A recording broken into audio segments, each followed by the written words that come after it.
host, Joe Saz, and today we're going to be talking about the Bitcoin price action and where we stand now. I'm going to get to screen share and let's get this party started. Hope everyone's doing well. All right, so I haven't been here for a minute, you guys, and I apologize. I was busy taking care of my son last week before school, but here we are. And we had a massive crash. This was the 31st, so that was like Thursday or something, maybe Friday. But anyways, we fell back to the range where I honestly didn't think we'd be coming back here. It was pretty wild. I'm a little bit upset by that.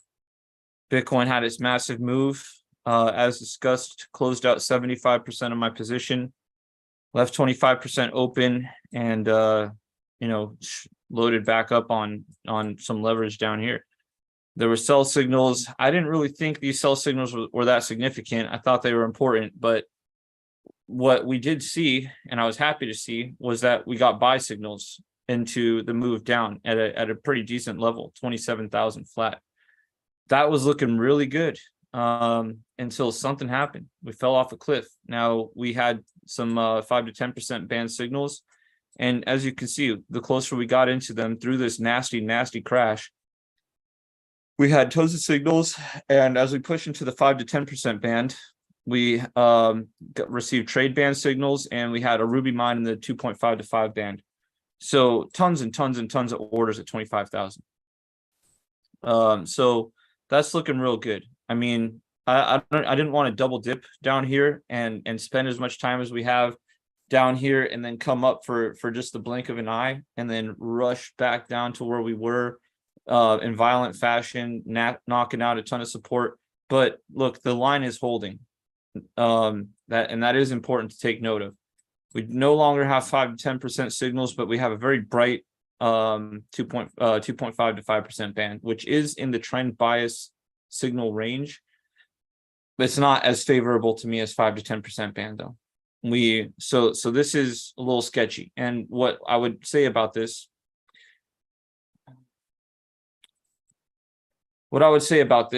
is this is one of those market scenarios where we could very well be skipping a stone across the water, where you throw a stone as hard as you can and it skips once, it skips twice, and let's say it plunges the third time. That's very much what we could be doing right now. I mean, there is a bearish point to be made as far as downside movement. So it's very possible that we need to keep that in our scope. So just I like everyone to remember, sometimes you got to look at a chart like that. You skip a stone across the water, it's going to hold, it's going to hold, it's going to hold, and eventually that stone plunges. Can make it to the other side of the lake, but let's just get what we can get out of this first. Okay, back to screen share. All right, dual band confluence, cooked RSI on the small time or 30-minute, whatever, insignificant RSI time frame for me right now. We do seem to try to get back up to the 26,000s. We've gone flat as hell. It's been the weekend, so yeah, it's gone flat. Not much to see there. It's just a weekend, typical weekend behavior. Probably trying to open up without a gap, and I'm not sure when the charts open. Tuesday, so we'll get our first print Tuesday. So we have a CME gap that'll be a 3-day weekend here. Tomorrow's off, so we'll get that information here soon. CME gap to the downside was filled in violent fashion. So all right, big CME gap did get filled though. I mean, look, this was a good trade. We still have one overhead. Very curious. On to the Bitcoin daily. Really ugly rejection off that 200. It's just really ugly, man. Oh man, death cross. Yeah, very curious to see what we get out of that. I mean, it looks like we got all the death cross action prior to the death cross. So I don't know if I've said before, death crosses aren't the most significant thing to me in terms of what's going to happen. Are we going to crash? And 9 out of 10 times, yes, that is not the case with something like a death cross or a golden cross. If anything, though, I tend to find that death crosses and golden crosses do mark areas of volatility. And so I'm very curious to see what kind of volatility we're headed into.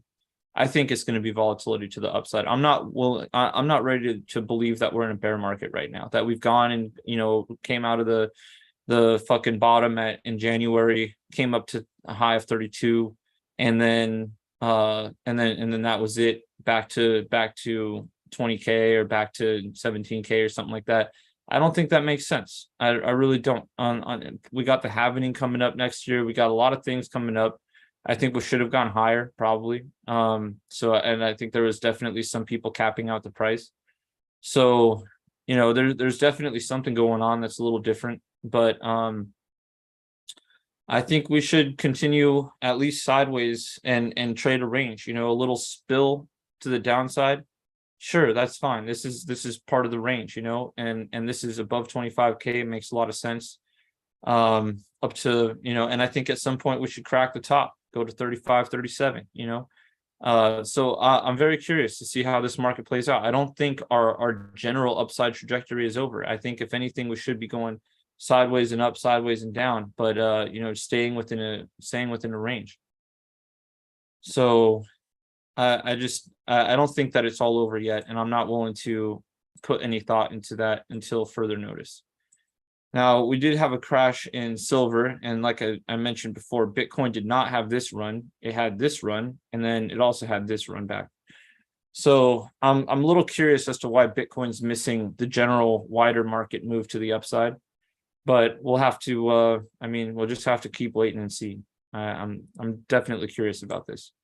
So the market's in definitely a bit of a state of instability. I don't like the fact that we're back at it such a dangerous area. I do like the fact that we are trying to fight our way out, trying to push the high end of 25,000 and 26, reclaim some territory. Just don't want to open the week on Monday night with a CME gap. I think that could set us up, and a little bit of fear at this point can really push us over the edge, and who knows what's up next, right? Probably a move down to 20 would look very probable at a point like that.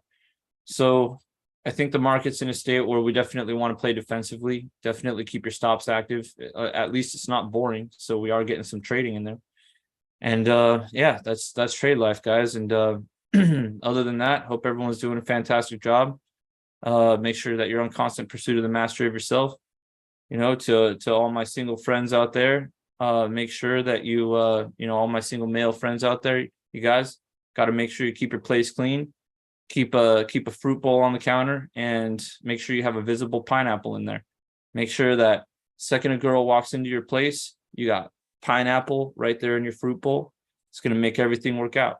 So you guys keep doing your push-ups, keep doing your sit-ups. Make sure that you're in constant pursuit of the mastery of yourself. And I look forward to catching you guys regularly on a daily basis again. And I'll be around for some long content here pretty soon. Much love to you all, everyone. All right, peace.